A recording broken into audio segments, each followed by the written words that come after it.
years of the scientists not knowing and then thinking and then not knowing for sure.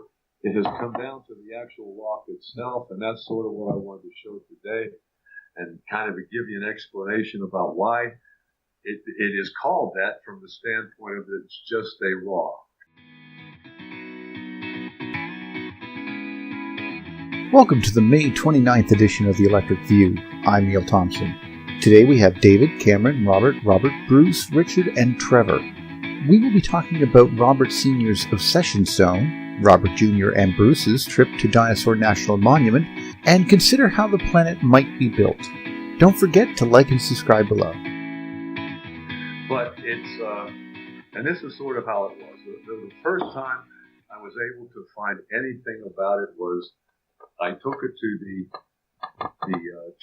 Denver show, the first show, and I was able to share a room with Michael Casper, who was at that time was brand new in the media rights sales industry, and from Ithaca, New York. In fact, he's still there.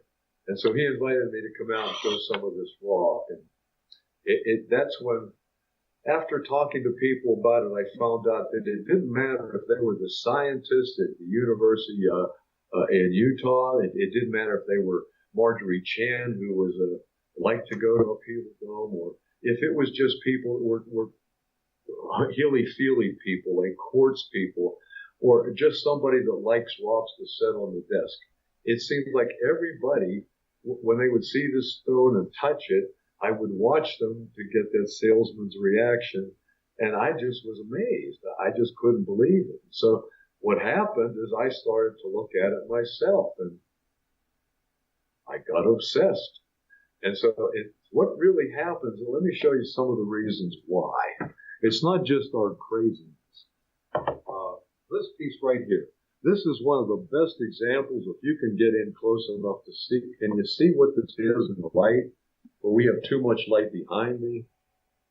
Okay, now this piece here, when my son had it, it was just completely natural, but it has sort of that formation. He took a fingernail file, one of those little diamond fingernail files, and actually carved this out and did that, and then put the lines in it. And I don't know if you can even see those, but that's about what we've had for 20 years. It's just a really nice piece. The point is that sculptors look at this and they can almost file it with a hand file and polish it into like a satin finish. And it doesn't get any shinier than that. It's just a real smooth, kind of soft, but it's hard feeling to it. And then you cut into it, and this is just a plain purple one, if you can see that. But this one was also a little different purple. But when they cut into the rock, the cutter who has cut rock for 35 years in Delta, Utah, Ed Harris of the Harris Brothers, now retired, cut rock in these forms. That's the Buffalo also makes shadow beers. And when he would do these for me, he did calcite and red burl. He saw this, and just as he cut into it, it hit that vein where it's black and yellow. Okay. Yeah. This is the one that I was showing. I'm going to hold it steady and try to get the light on it. The light's on. There, good. If you look at it, it's all, I go a long way. Look, right there. Shut up, right there. Can you see that? Yeah, that's much better. Yeah, this is a much better shot. Actually. Now, easily, once they're cut out, they polish into that nature. Over here is a ball. It was the first one. We have stands for them. These we like as touchstones. It's like a teardrop looking piece. And, if you hold it a little bit more to your left, more in the center of the camera. There. That's good. Right okay. There. This is like a teardrop. It's curved the other way, and that makes it really pretty blue. Cool. Then what you do is on the front of that piece, another piece that we're producing that is that's just a round. Mm-hmm. And it has I don't know.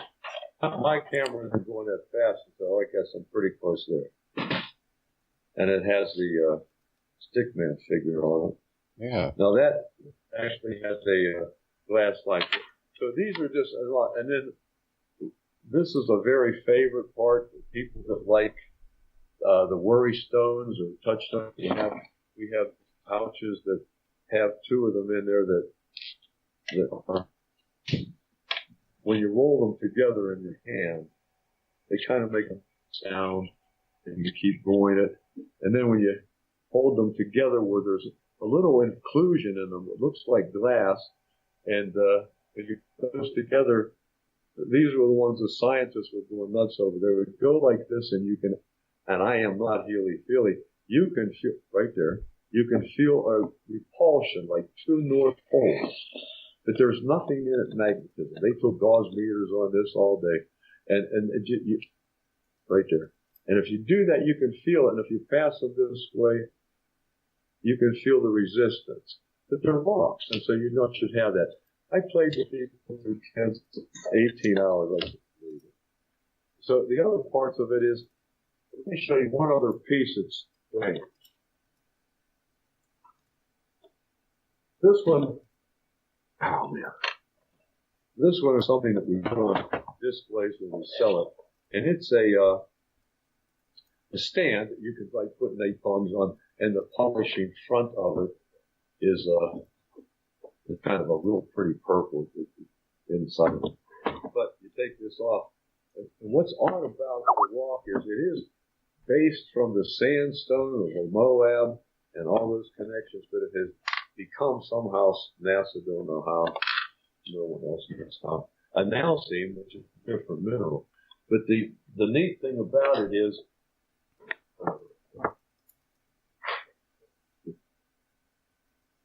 instead of sounding like a rock, it sounds sort of like a, it's like your last call to dinner. It's like a crystal or a glass or something. Anyways, we have now a full line of production in the works of these products that we have had at the Tucson show, mostly to dealers, the Denver show, mostly to people that were dealers. And let me take and show you a real quick run through, and I'm kind of going to do the Neil Thompson program and look with my phone anywhere near this. This is, we have there we go. Box of this. And this one my son also did with a hand file. And if you can see it, I don't remember where the camera is. Anyways, this mine is about 12 miles from us, and they have a whole lot of this. Anyhow, we have very little of what we have in comparison, and we're going to come out with a first issue of what the rock is and where it came from and some of the stories behind it, and let some other people become obsessed. Yeah, very cool. Obsession stone and how it looks, and we have about 6 different colors of the browns and several of the different purples, but we also cut it. It has sort of like an isinglass plain look to it when you see it it's almost in a depth, in a different directional line through it. So it is a very strange and mysterious rock, but bottom line is it's beautiful and it's touchy, and people of all different walks of life should have a piece. But to tell you where the electrification of it, how things happen down in the whole southwest Utah area, the work that's being done by Andy Hall on there and everything else, and Neil and Mr. Geologist himself, Bruce Laybourne, has done a lot of work, because he can show you some of the I don't know. That's probably if he's got that PowerPoint. Oh, if Bobby has a PowerPoint, his computer isn't doing visual. He could put up that PowerPoint and show you some of the rock formations that they have gone down and done the geology work on it, and they've invited me to come along. And so, sweet. I have learned an awful lot about this, but I'm still nothing but a novelist and an old bookman who likes to sell stuff. But thank you very much for taking a check and look at this, and look forward to seeing it maybe under your Christmas tree. And this is here's Bruce Laybourne. This is Obsession Stone. Okay. Hey, Bruce. Here's I don't Bruce. know, Bobby. Hey, Bruce. We could tell us more about it, but I think we could just listen to what you guys were going to talk about today, if you like. Sure. We did. We kind of take it just as a flow of consciousness and what we're interested in during the day. So if you have anything you'd like to discuss, please feel free to chime in. I will mention that we found about 5 lines of evidence for the arc blast out here. Roughly, we're finding arches that are actually in the rock before they're eroded out, and it looks like there are a lot of places, and they follow the water tables. And we're also finding some things called dragon's eggs. Andy Hall showed some of that. Y'all might have seen that. They also have that dink sound that, when you tap on them, sounds like a pottery or ceramic. Right. And we found a slot canyon that terminates at this strange brown ooze that's dripping out. It looks like a modern day lightning process. Yeah, he referred to it as an effluvial in his electric earth winds and geology. I believe that's the title of it. Fluvial? Okay. Yeah, fluvia or something.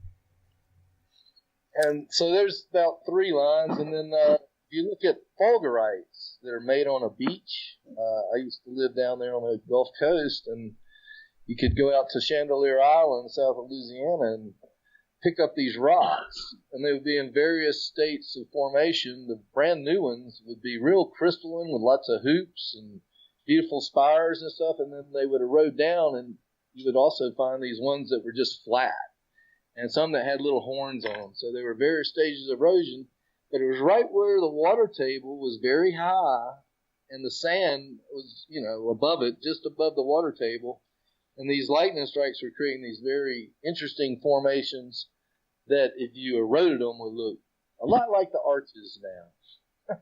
And then there's Upheaval Dome, and that's of course where we think this rock came from that Bob just showed you, and we think that that was a filament strike, basically a blister caused by a filament from the main, like an offshoot from the main blast.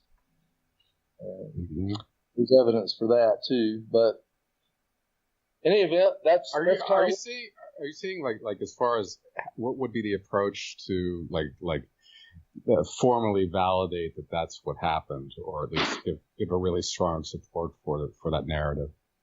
To formally validate, you'd have to have a university get involved and come out and verify, maybe take some cores to prove what the depositional environments were in this, or whether they were altered. In other words, if you cored those chevrons and looked at the grains in them, if they were all brought in from dust, and there were no, evidence of some type of depositional environment that you could classify, then you could say for sure they were brought in by plasma winds. But I think that's what it would take to really verify it. Some cores of several areas, and to see what the cores would tell you, which would, I think, unless our university did it, it wouldn't probably be credible. Right. Is the fulgurite angle? It seems to me that's pretty strong, just from my just initial exposure to this thing, and over the last year, basically. Is a fulgurite? What was the question again? Just as far as looking at the pathway to say, okay, petrification and a fulgurite, perhaps possible transmutation. Am I on the right angle, or am I off in the weeds on that thought? No, I'm not saying anybody's in the weeds.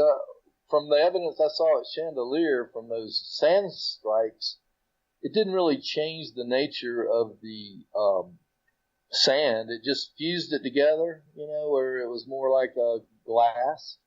But you could still see grains. It's kind of like in between state of fusing and granular. And some of it was glassier than others. Parts of it were glassier than others, and parts of it were sandier than others. So, but then fulgurites that hit, say, an area that doesn't have a water table under it might form a little different. They've done tests where they see these kind of like tubes that they form. Yes, I've seen those. We actually saw a whole slew of those up in. We had pictures of that. I'm not sure where it was, but it looked like a forest of columns. It was Uzbekistan or something. I'm not sure, Dave. It was Uzbekistan. Okay. So it depends on, what it strikes. I mean, what kind of rock it hits, and then maybe it also depends on if there's a water table shallow enough for the grounding to spread out quickly, or if it has to go deeper before it grounds, into a dispersant like a water table. Mm-hmm. Do you see like radial kind of action? I mean, I've seen this in some of the things, but there's like wherever that bead went through the material, it seems like there's a density, or you certainly see the circular type of nature of the what seems to be a process. An upheaval dome for sure. I think even if you look at like San Rafael's and look at the larger picture, the map, you'll see that the sediment layer underneath is pulled up, and it looks like an even larger blister. But the chevrons seem to form on one side or the other, so maybe it's maybe there's a angle to the energy as it's hitting. Those are things that are to be determined. I think it's going to take a lot of field work and some dedicated people to really ferret out proof. If that's what people are looking for. Mm-hmm. I know that everybody wants to prove it, but how do you? I mean, that unbroken chain of comparison was always a quote that I heard that kind of resonated with me. It's like, how do you do that? Our biggest tectonic theory, plate tectonics, has been around 50 years, and it's still a theory. Right. Well, until we can start peeling the Earth open and taking a peek, I'm sure it probably will be for a while to come. It's just start introducing an alternate view of this it. Is a well, that's what we're doing. Yeah, Exactly. I mean, to me, this is a much more interesting theory, and there's evidence for it. Well, what's more important is the falsifications of one theory that really are really challenging, and of course, obviously, the evidence for another. One of the problems. Well, this is all really just we're basically entering Thomas Kuhn territory. Is that his name, Thomas Kuhn? He's Structure of Scientific Revolutions, where he explains that during times of evolution, the peer review system is perfect and it works great. But when it comes to revolutionary turning everything on its head and basically saying, no, the fundamentals of your theory are flawed. Here are the assumptions you didn't say, and here are the falsifications. And when you lay them out, unless you have another theory to go with, they will still be ignored. People don't throw away their careers or anything like that on nothing. They need to have something else to grab a hold of, which is that's why those fundamentals need to be so strong. If you're going to take it on. Well, yeah, and you have to state quite a bit to take on. It's quite a big Goliath. Well, we're at the point now that. Let me inject. Go ahead. The fundamental problem with plate theory is, if you don't mind. Sure, please. You're the geologist. Fundamental problem I see is that the driver, the convection cell theory, that is based on an idealized heat flow model and doesn't really represent how things flow. If you look at a Hadley cell convection at the equator, they call it in meteorology, heat rises at the equator and moves towards the poles and sinks, cools off. Right. They call that Hadley cell. Well, if you look in the plate theory, that's kind of the same dynamic that they say drives plate motion. But if you look in the atmosphere, how the atmosphere really flows, it flows in jet streams, trade winds, big convection cells. It doesn't flow in a nice overturning cell that, in a cylinder. So that's just an idealized heat transport model, and they've used it as the basis of their driver for the theory, and it's just flawed. Well, actually, you're absolutely right. I mean, take a look at that third one in there, and see that Hadley cell, as we're seeing. If we don't go all the way to the pole, let's assume, because I don't think they actually go up there and check, but there's a current going in both poles and going out along the equator, and these are the induced secondary currents, and we see the same thing on the sun. It's probably more an electrical phenomenon, in my opinion, and certainly Phil Francis would agree. But you guys hear me okay? There's Trevor. Okay. Perfect. I was messing with my thing. I think I had the mute on. I was trying to say hi. You guys weren't hearing me. So. Well, good to hear you. Yeah, thanks. Right. Yeah, I figured you'd be into it. So. Is there an alternate? I mean, to plate tectonics. I mean, do continents reconfigure or not? I mean, well, I have an opinion, but it's just an opinion. Well, go ahead. Well, it. The more I look at it, the more that I see this the expansion model being something I could sink my teeth into. There's the idea of I think that was proposed by Jan Lambrecht, I'm not sure, and he's proposed the model where the core itself is actually a hollow point and it's less dense. The outer core is actually a liquid. This would attribute the shadow zones when we have earthquakes and other things like that. We assume it has to be more and more pressure as it goes lower, but in actuality, especially if we ignore the point source gravity model, that might not be required anymore. It's especially if we don't understand gravity, we just map it as a mathematical point. We just, go, here's the gravity, here's the curve of power as we get further from the Earth and so forth. And then, and we just follow that line all the way to the core with no evidence of that. If gravity is more of a surface feature or something to do with charge polarity at these boundaries, then, that assumption is literally just an assumption, especially if we're already poking holes in Einstein. It's probably, probably something in that vicinity, but that's just, again, a postulation. It's very hard to see inside the Earth, and the stuff that we're learning with the Juno mission and being able to look at the magnetic field, that's one of the ways that we can see through a planet. And we've noticed certain layers, like an alignment. They call it I don't know if they said a river of iron underneath the ground or something. But what they're really seeing is ions moving, and they don't know why, and then why they're traveling in layers and why at that depth. And since, if you have moving ions, you probably have a friggin' charge, so by definition.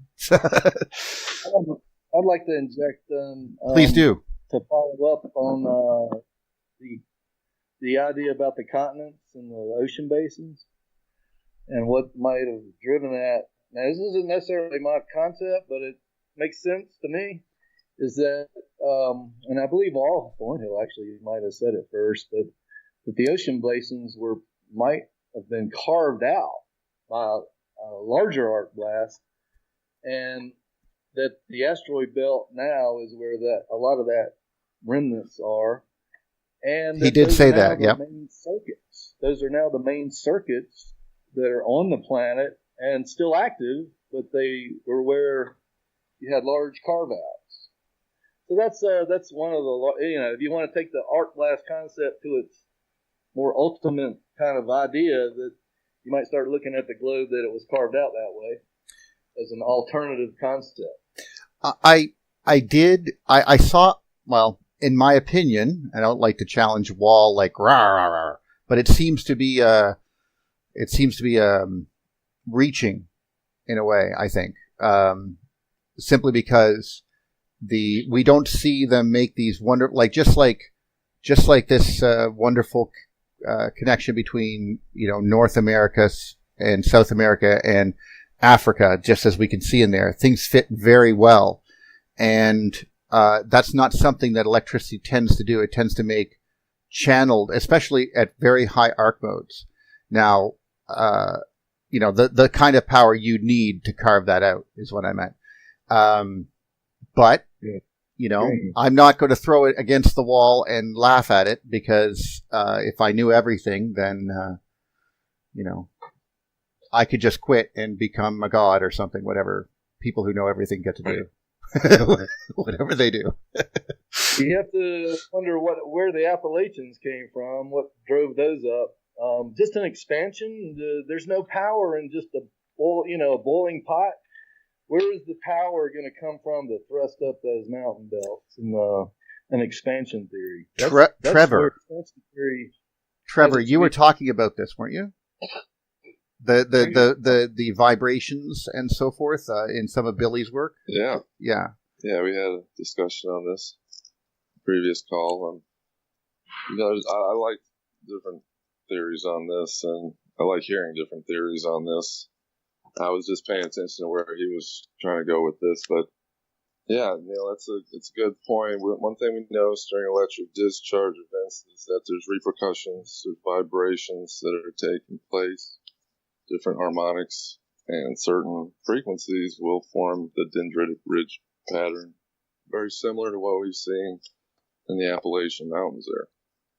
So it may be a combination of factors, like Billy was hinting towards during that call, that it's not just the discharge, but everything that takes place around that discharge event, including maybe an earthquake and vibrations, the shaking, and all that coming to a calm. And then at the end of the discharge experiment, you can see what's left of it. So, but yeah, basically that's all I was saying. Just reinforce what Neil was hinting at there, that an earthquake may play a vital role in forming a lot of these dendritic ridges and Lichtenberg figures that we've seen.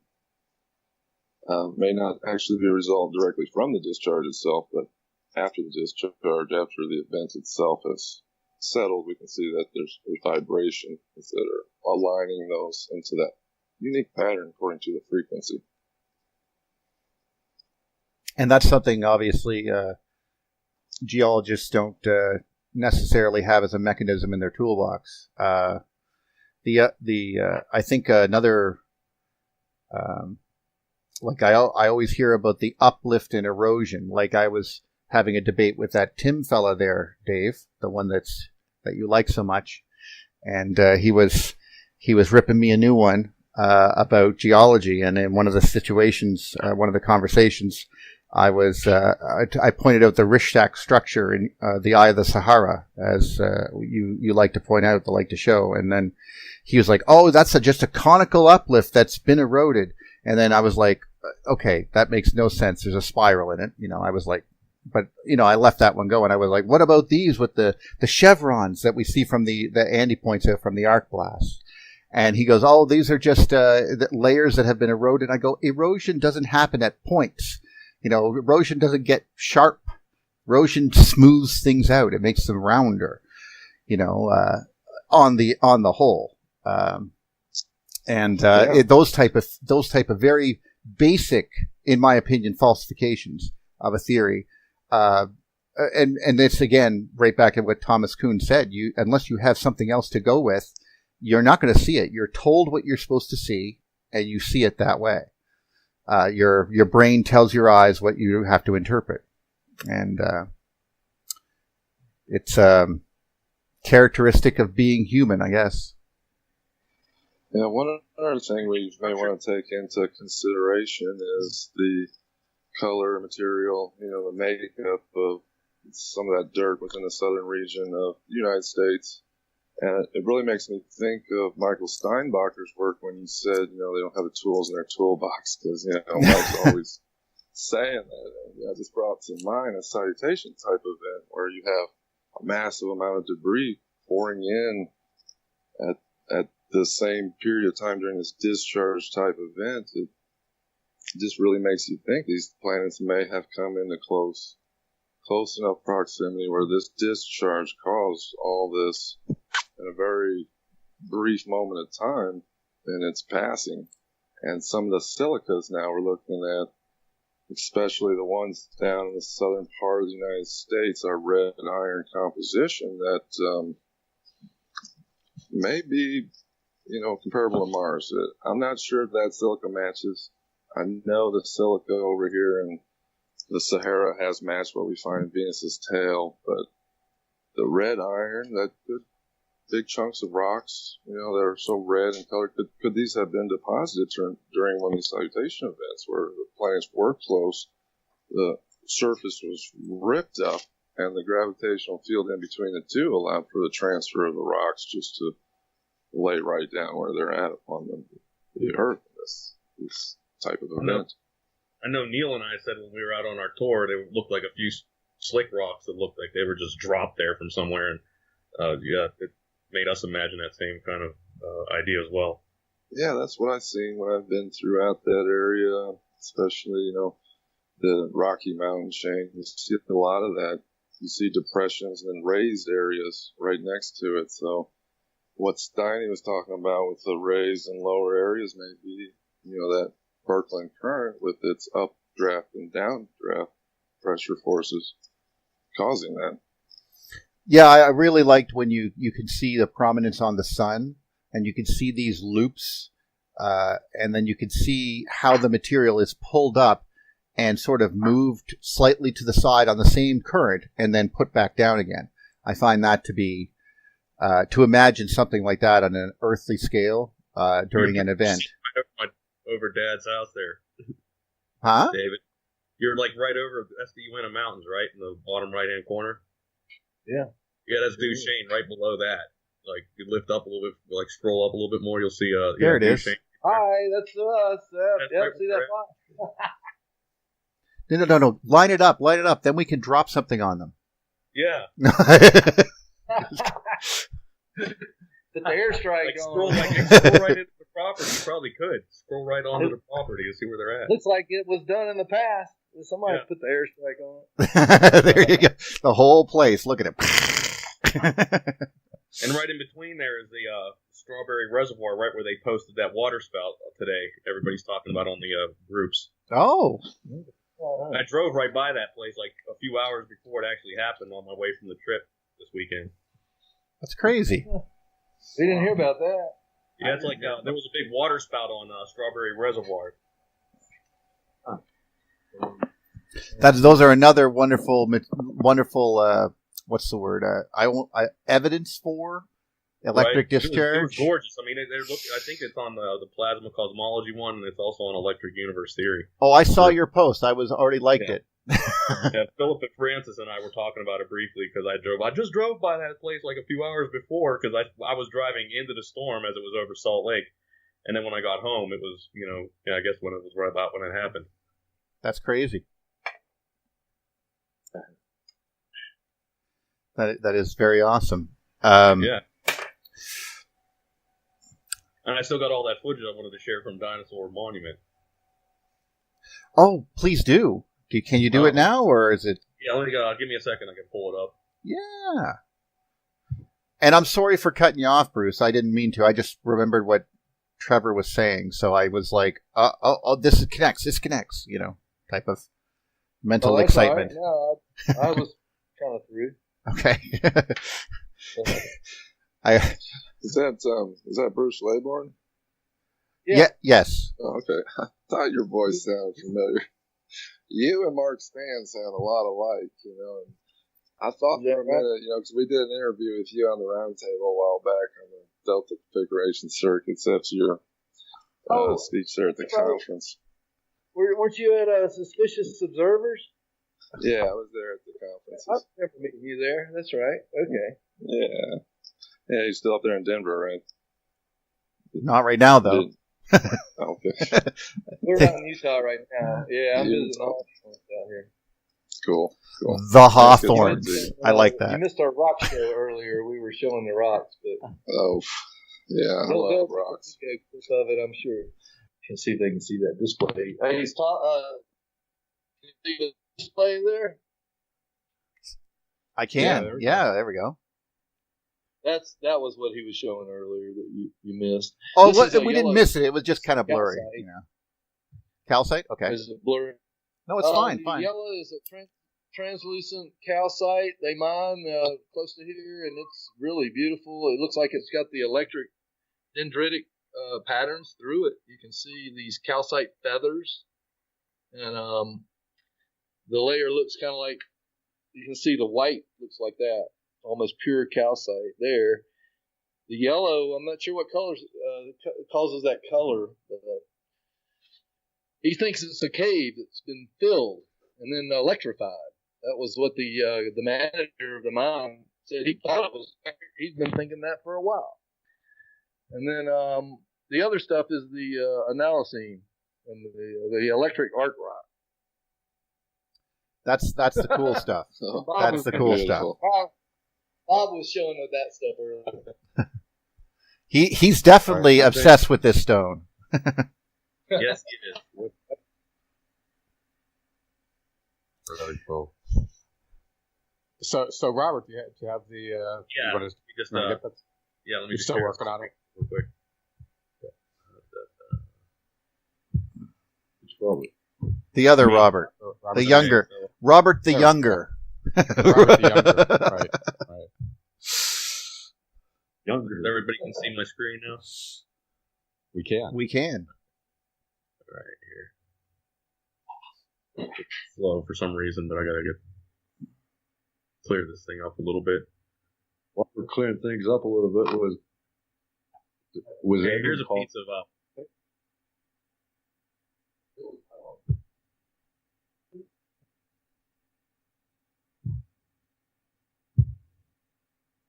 yeah, that rock was completely hollow and looked like it was just like a electrical plate that's been scarred, pitted. It's the same pitting there. So I took a picture of that. There's a whole chevron there. That was like some crisscross patterning in that. And I took some pictures of it. I have a still frame of it later on to show. But here's just a couple videos that I took. And we'll kill the sound on these ones up. Yeah, it's not coming through on this. The video is just the sound the is. Yeah, the video is fine. Oh, okay. So you can see here, it was almost like that canyon that we were in, this Canyon 22, was it there, Bruce? But you can see there was some striation lines here in that slick rock. You could tell that it was plastic at one time. It just laid there. There's that chevron that I was talking about with the crisscross faces over in that over in that side. And then there's the you can just tell that's the area that I was talking about that was plastic. Yeah. Looks like it's been rounded or poured almost. Like, right. Yeah. And there was like a little formation there. I just like to take care because there was all the layering in that. Like part of a landscape was dropped there and then sort of rounded off as the wind on itself. Yeah, because it was like semi-plastic and it just layered itself and then cooled. And then there's even some etching in some spots here where it's just pitted. Thinking it was in this area, but you got to like in that area right there. There was some pitting, almost a little bit of an arch formation there. Yeah. Another one. So that was potentially barrier striking. Over this is the area that I scrolled past it too fast on that one. I'll get another one. But that was that whole mountain that was just chewed up, and it looks like there was actually something deposited on the mountain after the original mountain was like carved out because it was like rigid sandstone areas, and then there's like you said, like a slick rock area that's just dumped right into that spot, and then there's hoodoos on top of that and everything. I'll get a better shot of it later. You can really but see. It was right on the other side of that where the mountain actually seems like it ebbs and rolls upwards, and then off to the left-hand side where those three dikes fed into it from the distance, Neil, where that west area was. This is on the other side of the canyon, so you can see that's the plutonic area, I guess, what Steinbarker would talk about, and just dumped it there because it looks like it was just etched out from all that sandstone there, and then that's completely different. But then the winds took over and just shaped it and pitted it out, Now that's the area I didn't actually get into because that's closer to the camping areas and more hiking trails, and you can actually do like a rafting trip at that spot. But we were more at the visitor centers where you actually get to see this from a scenic view area. Right, and this is our ride into it. You could see some cracks that would indicate supersonic winding, and you could see some. I mean, if Andy is correct, and you see either it came from there or it was pushed up against, but not as dramatic as that slot canyon though. That was so weird when you got back there with those giant angled mountains. It was just exactly, yeah. Oh, and you could imagine, and this is where me and Bruce would have a debate on, was it fast, was it slow? But at the same time, you go over to, you're down at the back and you could just feel as if you're sitting there and then something came in and killed that fossilized tree and just went bang, bang, bang, bang, bang, bang, and as kept layering it in and just burying it right in there. It was, but how do you know? It's a whole new ball game now. Right. But that's beautiful. Look at that. Oh. I'm really catching the radial thing now. There's these canyons are actually completely like blasted out. I mean, it's like hardcore deep straight edges, and then it's just rounded slick rock. But something's tortured here. I mean, literally tortured this whole area.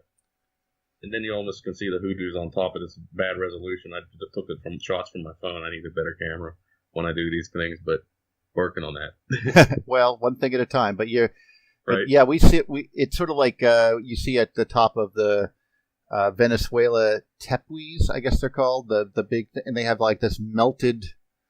It looks like it's melted, or it makes weird shapes, but it's the part up top, but you could see that parts were hardened and it was undercut by. Well, I guess we would say, depending on what you were saying, either ionic winding / or dark mode discharge, depending on whether or not you're in the lab, I guess. Hey, there's my rock. There's your rock there. That was once wood. Pulled right out of a tree at 5 feet. It was very weird. I wanted to show you guys the dinosaur quarry at Dinosaur Monument. The pictures I got here. Oh, look at those. Yeah, here's some other. Here's on the hiking trails that I took. I got to show you this rock here that's got a perfect butterfly pattern in it. Now there's some dikes forming on the initial visitors tour trip. They take you up to the dinosaur quarry, and this is like right as you take the first turn up the hill.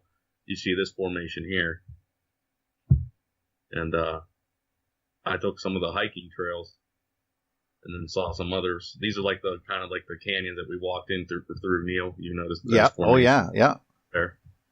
And they were just one after another. I mean, it was just like you could just see the medium here was just stacked in, and then something got slammed in, and then there's just more medium. And it's another formation, totally a different material, different mineral. Was it? Is that rock? Is that debris? It's sandstone, or is it just sand and dirt? I think that one's primarily sandstone, but I'll show you one where it's like sand and dirt and like really tiny pebbles all fused together, and it's just like smacked up against the wall, and then you can see there's been a lot of erosion in the way it's been taken out, but like a supersonic whack or welding type event. I think it was carrying sand and minor pebbles, and they all just like stuck in one layer, and it's slowly eroding away now. Here's another one where those possible gas bubbles could have depressurized and exploded, as Andy was talking about. You can see some pitting up here. Yeah. This was on the hiking trail. Beautiful. Hey, Bobby. By the way, congratulations on your engagement. Oh yeah. Yes. Thank you. Yeah. Okay. Well done. We'll have to have a bachelor party or something. Yeah, I mean, I'm really excited. She's great, and I love her, and she's an awesome woman. Just let everybody know her name is Jackie, sister for all the fans that don't know, and she's of my life. And I met her shortly after I was at the geology tour here with Neil and Bruce. It was about a month after that I met her, and she's completely enamored me, and I love her. She's a great woman. Nice. I concur. Well, that's good. That's good. Yeah. Right. Got the whole seal of approval there. Right. Thanks, Dad. Well, Just don't let her know what you're really like. That's all you have to do. Right. That's kind of hard to hide. I mean, with history and all the people that I know. So, but here's another one I just showed here. Get off subject back and onto Sure. You can just see how everything here was just something either tortured this or formed that way, but that's not just simple erosion right there. That the way it's layered, in its original form, that's not normal. No, it looks like it's been. It looks like it's made of lots of twists. This is. I thought it was plastic at one time. Yeah, or either pushed or mangled or right, or made of the somehow the twisting currents. Yeah. Dad, you can unmute your screen there by hitting the microphone button in the camera screen. I'm trying to find it. I can't find it. Put your cursor on the icon and then just click it. Yeah. I'm going to scroll over here. There's some more of those formations where you can see the chevron was actually smacked up upon top of the other. And there's a few more of those that are embedded in with my cursor here. Yeah. That's crazy. And they're vertical too. Like that's just they're like almost vertical. And almost. Just, still just another layer upon a layer. Then you have a valley of just sand and grit. Here's what I'm talking about with that layer. That was they seem to be fused together. It's small, tiny pebbles and sand, but it's literally it's pretty hard to flick it with a knife. And I'm pretty sure I didn't do the acid test on it, but it's there are parts where it just seems you can hollow, so there's voids underneath of it, and it's just slowly eroding it out from the frost and the snow. But it's something stuck it together initially, and pretty much made it like a concrete slab, a primitive form of it at least, or natural form of it. But I'll take a bigger picture of it here from the entire wall that it was on. Wow. It looks like either some pitting or erosion from the size of the pebbles, but some of these with better detail, it looked like it was clearly pitting. As opposed to just the pebbles eroding away and getting knocked out. Yeah, that's crazy. I mean, the size of the pebbles range from kitty litter grit, right, and down to like sand particles. You can almost see here, but some of them even like the little pebbles, they seem to be like fused together. They must have been pretty friggin' hot when they. That's one of the interpretations, that it would be very a hot process. Notice a little. Did you notice that right 3/4 down there? You see the line going across. What's this one? Yeah, that one. Yes, exactly. Yeah. And it's like a like yet another shock wave. But it's not going up and down like the other one. It's going in. This is where I have this question about, for example, when you see the veins in in granite and other things like that, and then a great big flat line, like that's a real thick, that appears to be a shock wave. Oh, here's a piece of sandstone that had like some agate forming in it. So thinking maybe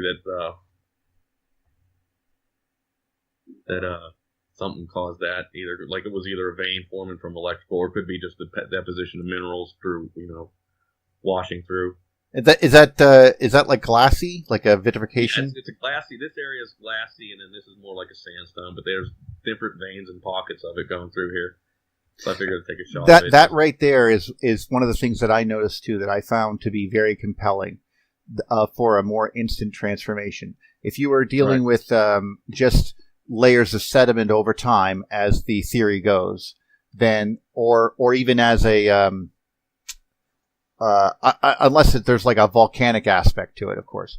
But if it's coming in and it has material that is in like instead of being a perfect line, for example, we saw when we were on the geology tour, we had, for example, limestone with red sandstone underneath. Okay, so but if you noticed, you would see little balls from above in the stuff below, like little inclusions, as if it started raining.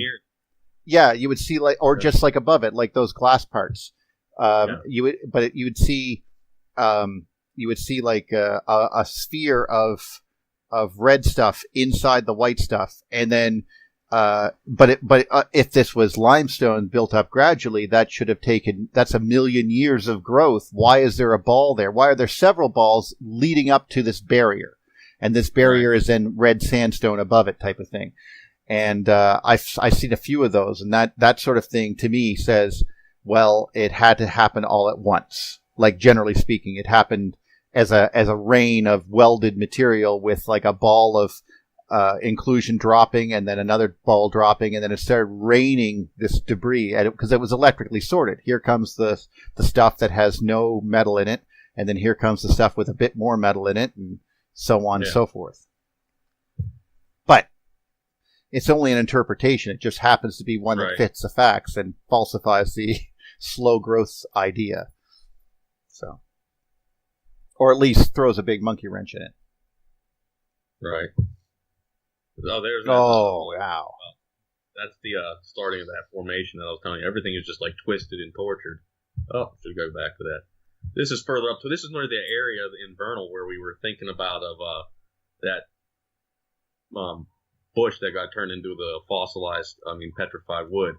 But it was in this general area. But I saw these formations off into the distance, and it was too old of a event to have seen any evidence, and whoever was there that actually did harvest it, it's completely gone. And the electric company there, we haven't really gotten information back on, so we weren't able to help Ida with this information on this particular event at this time, at least. Well, you can't do everything all at once. Right. Well, we tried because we were in the area and we knew of the location, but it's in this general field, in this area, general around there.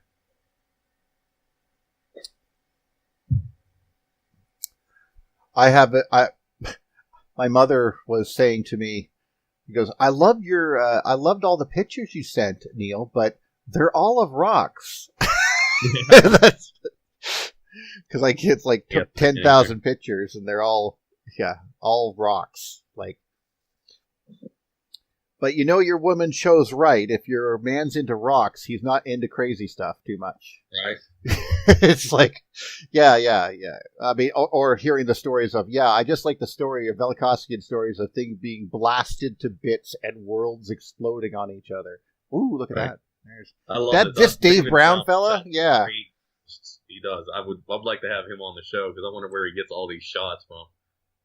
I've been having a conversation with a few people who are piquing my interest, and he's one of them. So, yeah, we should have him on so we can get the opportunity. I think we can make that happen. I'm sure. Right. But here's the quarry. This is an interesting place here. Oh. This is an entire wall. They built the building around the excavated part of the mountain that they were cutting into to build it. But I guess they stopped because it's like raw around the edges of the building, so that they could preserve this natural formation. And it's literally littered with dinosaur bones. And it's about the size of a soccer field or a football field. But you can see literally littered with bones, dinosaur bones here. And this is about maybe a 20-foot by 10-foot picture on that wall. Wow. We do notice. Where is this located? This is in Dinosaur Monument. This is at the visitor center whenever they take you on the tourist run up to the dinosaur quarry. So this is the quarry right here. Mm-hmm. And you can it was just amazing to see all these dinosaur bones. And you can almost see, I was starting to imply some of the layering here. You see where that's cut out and then there's a different layer underneath. And that's when you start to see all these dinosaur bones really smashed in. I'll get a better shot of that. But I just wanted to show you how the building was, laid out. This is a tourist area here. This is the wall, and they started building the building over to keep it preserved. Here's the layering here. Oh, it's something smashed on, and then they just collapsed right over these bones. And then there's some of them on top. So they could have just been either just deposited over time in different events, or they were just like simultaneous events over just like a couple weeks of time. And they just literally just smashed over and over again. I would probably go with a few minutes. Yeah. Or seconds even. And reason I go that, there's a part of me that has to recognize one of the problems with the electric fossilization is that we mostly see bones. but that's not always the case. We do have fully formed dinosaurs. There was that giant one, the armored turtle one with the armored back on it and stuff and spikes and all that stuff, and it's a low to the ground kind of one. And but it had the whole thing. It was found in Alberta, I think, when they were doing the shale gas mining stuff. And it's the whole dinosaur, including the internal organs, including what it ate for breakfast, the whole thing. And just petrified. It was crushed because it was undersea something and probably plowed into the ground. But the whole thing was done this way. And there's a part of me that has to recognize that we see dinosaur bones and we see parts of fossilized dinosaur flesh that have been ripped apart. So it's like, here you are, you're walking along, you get hit by lightning and exploded. Like literally you're blown to pieces and then fossilized. This means that some of the rocks that we find should also be made of fossilized organic material. In fact, there could be layers of quote-unquote fossilized organic material, things that have been completely destroyed. And this gives credence to some of these very odd ideas of, I think it was called mud fossils, where people pick up and go, look, this is a friggin' heart. And you're like, what? And you're like, this does kind of have all the veins and everything a heart would need if it was turned to stone. That kind of thing. And it, of course, reaches into Edwin's work, where he was referring to how easy it is to turn something from carbon base to combine two of them and you get silicon type of thing. It's just a matter of compressing them as it goes through. That's where the fulgurite path seems so interesting, just to simulate that. Just wondering, does Billy have any kind of like avenue with that at all of like along the work that he's done, where there's that type of, at least in the vicinity, like fusing or of creating a fulgurite with his experiments? Yeah, we had some requests from Michael Steinbach early on to try to fuse the material together through electric discharge to evaporate the water, to make it coalesce, to basically make metamorphic granite. And it was done by I can't think of his name now. Another guy had done it. Mike got the idea from him. We tried to reproduce the idea, but I don't think we had the correct materials. He was using the black, I don't know if it's mica, when it was found around gold in the Colorado River, but basic sands that were ground real fine were used in the experiment and discharge, created something real similar to, fulgurite, sliced it, had it then sliced and sent to the University of Arizona, I believe, and they said it was basically metamorphic granite at that stage, which is very young granite that hasn't aged yet. So that was interesting. That was probably the closest electrical transformation that I've seen along those lines. Do you remember like the voltages that were being used, or the power? We never really could clearly figure that out. Michael kept saying, "Use more power, more power." We were already at more power. Yeah, so we were already at 70,000. I don't know if more power was necessarily the key. A lot of discharge experiments that Wall did at the beginning were using an arc welder. So, I mean, that may be all the voltage you need to recreate a lot of these. I think it's just getting the right frequency. Use AC. Yeah. So what's the frequency? Yeah. Right. Because we had direct current on the welder that Wall was using, and the alternating current, they believe that it was a direct current, and Billy was trying to say he believes there's an alternating current application to this. And we're starting to figure out the alternating current now with the electrical global circuit. Now there's a natural alternating current that is flowing through these Birkeland currents, or whatever you want to call them. It's pretty consistent. Yeah.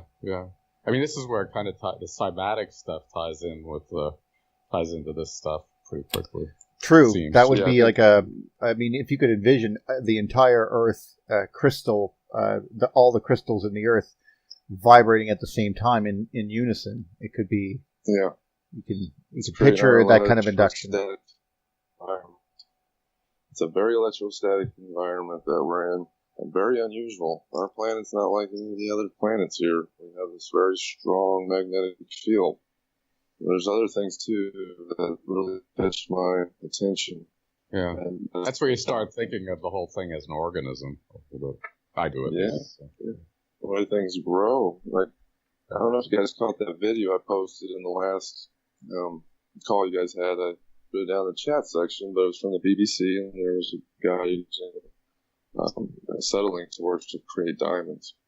And the settling torch was creating an arc gap, and he held it there for many hours. And then removed the material, slag was left, and had it tested and analyzed, and it was the rawest form of compressed carbon we know. It was diamonds. So if you have a plasmoid and it's forming a shell to contain itself, that shell more than likely is going to be created of diamond. And that would make an excellent shell for a plasmoid reactor at the core. Also, here on Earth, we dig deep. We have fissures in this core that drive up mantle and bring shards of those diamonds up these flutes, like what Neil was describing up there in his area. These may be coming from the core itself being damaged through the fissure and fracture process and then filling itself in. If you look at the mantle around the Earth, it's not uniform. We did a type of sonograph type testing they were using and looking at mantle plumes underneath the continents. They're not uniform at all. They look more like fissures coming out of the crust, leaking mantle hot plasma, burning, melting that material and creating the mantle instead of some uniform mantle all around the Earth. And even up towards the northern region, we know that mantle is completely missing. It's very thin, like it's been scarred just like Mars. It's more evidence, satellite data to conclude that some catastrophe had happened that removed that entire crust region. Well, yeah, it's pretty mangled up there. You can just see it by right here. I mean, those very, very deep etchings in a lot of those places. But it did not... go ahead. I'm sorry, one other thing that came to mind was the dead white dwarf stars we see are comprised of completely diamond carbon material. Their core is all that's left of these stars, and just floating around aimlessly out there, just big balls of diamond. So, something else to think about there. It did not escape me that there has to be, as we've talked about before, has to be a negative ionosphere, basically a inverse underneath the Earth, because the surface is mostly negative. It attracts positive charge to it, forming this capacitor, but it is unable to ground out directly, and it's not going to do that because there has to be some internal positive force that is basically objecting to it getting any closer. And therefore, there should be just as much tension, and probably more, actually, inside the Earth than in the atmosphere. And the thing with the atmosphere is that it repairs itself rather quickly. Once you have a dielectric breakdown in a Townsend discharge or lightning bolt or tornado or whatever, it will continue to ground out to the surface or vice versa, however it's going. But it will, but the Earth has, once it makes conduit, once it makes connections, it will tend to follow them. Because it can. I mean, just like you would hold electrodes across a piece of granite, and you can watch all the pathways going through until finally one of them has melted a solid plasma pathway, and that goes, now I'm conducting, I'm going to use this one. And it's going to try to use that one as much as it can because it's least resistance, basically. It's the quickest way for it to get to where it wants to be. Right. That's the material's composition. So the crust composition it's very electrical. It can carry that capacitance and spread it evenly throughout the crust. But when you go down to certain depths, you lose conductivity, and it's more like a dielectric at this point, where it's not conducting the electricity. So it makes me think that we are in shell layers here, and in between the layers, we're going to have that dark space, like the Crookes tube shows, where we have a double layer. right in the crust, just like it is in the atmosphere. It's working its way down. These layers are continuing to induce current through the layers. They're going to jump through that dark space in that cathode and induce into the other space. And just like the quote thermosphere that we have above the ionosphere, I think it's where it is, but I'm not sure. Pretty sure it's below. Okay. Yeah. I didn't know if it was at above 50 or below 50 or where the hell Anyway, the corona on the sun being a place where you get heat from, but this heat is where there's collisions, and as you said, there's a dark space. And the thermosphere kind of is one of those places where these charges will mix, but it's cooler above it and cooler below it, type of thing. So that's right. Yeah, thermal temperature barrier too involved in this. And these double layers. Oh, it's at 90. It's way up there, actually. Yeah. Oh, what's the kilometers on that? The thermal layer? Yeah, I you know what? The ionosphere is going to go out to like 10,000 kilometers. We only know like the latest Van Allen belt, the third Van Allen belt, right? Known as the F3 layer. That one, it goes as electrons, are being released. So it's appearing to form when more electrons are escaping. And this is past the topside ionosphere, the point at where everything is ionizing. It's changing the hydrogen, oxygen over by stripping, and these electrons are coming off and filling this layer. And it wants to trap them. It wants to hold them in that layer and keep them going down towards the Earth. So, these double layers are showing themselves to us. And if we go back to the 1970s, we have papers written talking about the double layers of our atmosphere. And then we go into the 80s and 90s, and it's like we've forgotten everything that these men tried to teach us back in the 70s and 60s and 50s. It's just a wash. Or even before sometimes. But the device sheets, the current, the electrical sheets here, we're using these terms to describe the global circuit right now, and the SSBC, the solar sector boundary crossings. These are key events when the circuit is on, like a switch, it goes on and off. This is the alternating current feature of these Birkeland currents or magnetic flux tubes. They're not always on. Sometimes they're turned off. And when they're activated, when they're on, it seems to be when we're in the solar sector boundary crossing. We can really induce the current from the sheet. And that's usually when we have our most severe weather outbreak. It's like tornadoes. They start hitting the ground. We're in that current sheet. There's a lot of energy coming in. This also means, by the way, I just realized that you should have those, what were they called? The weather that moves from north to south, or those loops. I'm not sure what they were. Hadley cells?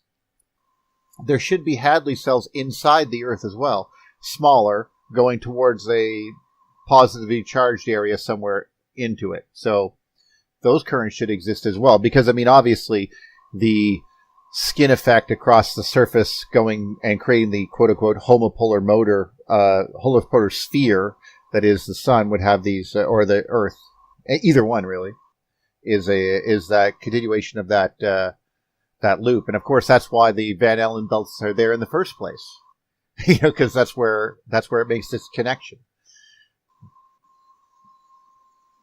Yeah, 95, 98% of high energy particles are deflected by the Van Allen belts.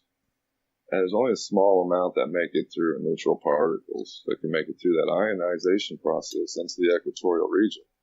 But all those other particles, they're being slammed towards the poles. And you can see the Van Allen belt is the cause for the auroras. It is deflecting it, causing that energy to take the 90 degrees right towards the poles, right-hand rule, and right into the poles. Just real similar to Haynes Alpha's solar model for the electric circuit of the sun. Pretty much, yeah. I would agree. It is damn near identical, just lower power. This belies that every magnetic field or every planet with a magnetic field would act very similarly. And I'm sure that we'll find the same on Juno and Saturn and so forth. Yeah, it's weird. Our Earth does not act that much different than the star. The star has many more poles, millions and millions of poles, where Earth only has this one north and south. Earth may not be a failed star. It may just be a star in dark mode, dark star type. Even if you took away the sun, we would still have radioisotopic decay that would produce light. It wouldn't be completely dark. Well, this is the amazing. question, really, and it hasn't escaped me and others, obviously, on the special nature of the Earth, and I am reminded by the people who did natural philosophy long ago, and they were talking about the Earth appears to be a collection of separated chunks that have been squished together. And there are concretions and so forth that have that very similar pattern where they appear to be like silicates coated with iron, and then again crunched together and then coated again with silicates, which is a perfectly valid way for a pinch to do something. We'll take a shotgun of balls.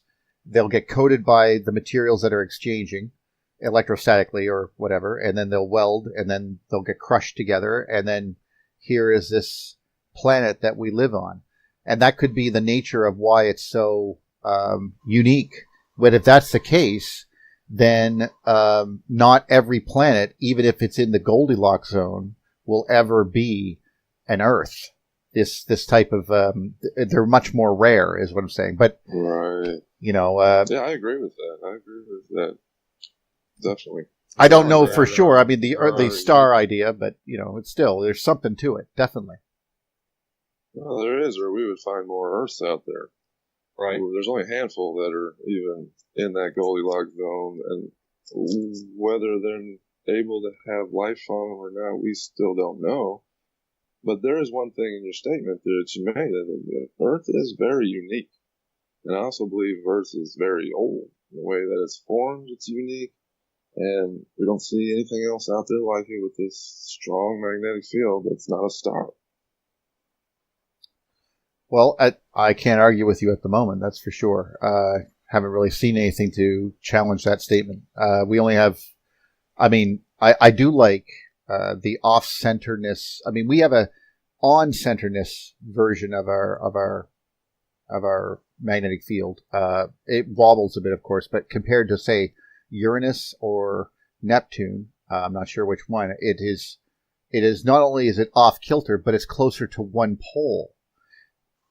And this is something that I've noticed only in concretions, which is another interesting connection, is that you can have an off-center core. It's like, here's this ball, because we broke them open. That's the only reason why we know, of course. We can't break a planet open. But if they're made by the same process, you could have a core, and then you see that it is inside of another much larger core, much larger ball, and in layers. But that core is closer to one side by like a foot than it is to the other side. It's as if it was accumulating material as it fell, perhaps. Fell to Earth, and then, of course, it's getting built up on one side than the other. And this makes me wonder about things like that off-center magnetic field. Is there a reason for it? Not just the angle, but perhaps something else. Perhaps that's why it has an angle, point. Well, yeah, you're right. I mean, this is what everybody's kind of coming to the conclusion that are physicists right now, is that the core is off-center. And that's causing a South Atlantic anomaly right now.